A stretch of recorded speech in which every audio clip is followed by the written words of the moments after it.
আকাশ প্রতিরক্ষা ব্যবস্থা। এইখানে আমরা সর্বাধুনিক প্রযুক্তি ব্যবহার করার মাধ্যমে আমরা কিভাবে আমাদের আকাশ সীমাকে নিরাপদ করা যায় শত্রুপক্ষের হাত থেকে, সেটা আমরা চেষ্টা করেছি। এখানে আপনারা দেখতে পাচ্ছেন যে এখানে আমাদের রাডার টেকনোলজি ইউজ করা হয়েছে। এখানে এক মিসাইল ক্যারিয়ার আছে এবং একটা মিসাইল প্রোটোটাইপ আছে।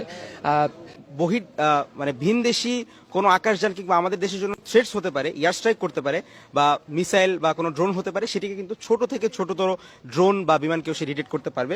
এবং তারপরে আমাদের এই ইউনিটটা যখন এখান থেকে সিগন্যালটা পেয়ে যাবে যে এখন একটা মিসাইল আমাদেরকে লঞ্চ করতে হবে, শত্রু বিমান ডিটেক্টেড, তখন এখান থেকে একটি মিসাইল সে ছুটতে পারবে। এবং আমাদের এই মোবাইল ইউনিটের বিশেষত্ব হচ্ছে এটি আমরা ফুললি মুভেবল, অর্থাৎ এই মিসাইলগুলোকে ক্যারি করার জন্য আমাদের অন্য কোনো ট্রাক, যানবাহন কিংবা বিমানের প্রয়োজন নেই। আমরা গ্রাউন্ড থেকে সার্ফেস টু এয়ার মিসাইল, যেটা মানে স্যাম ইউনিট বলা যেতে পারে এটাকে একটা, আমি আপনাদেরকে একটু সামান্য দেখিয়ে দিচ্ছি।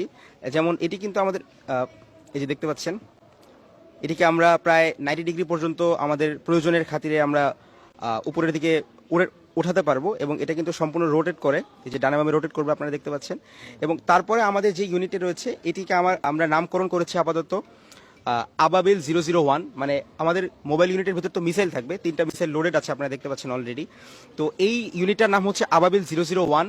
এবং এখানে আমাদের সামনে যদি আপনারা লক্ষ্য করেন তাহলে দেখতে পাবেন যে সামনে ক্যামেরা রয়েছে, এর ভেতরে সেন্সরস রয়েছে এবং এই মিসাইলটির 3টি ইউনিট রয়েছে।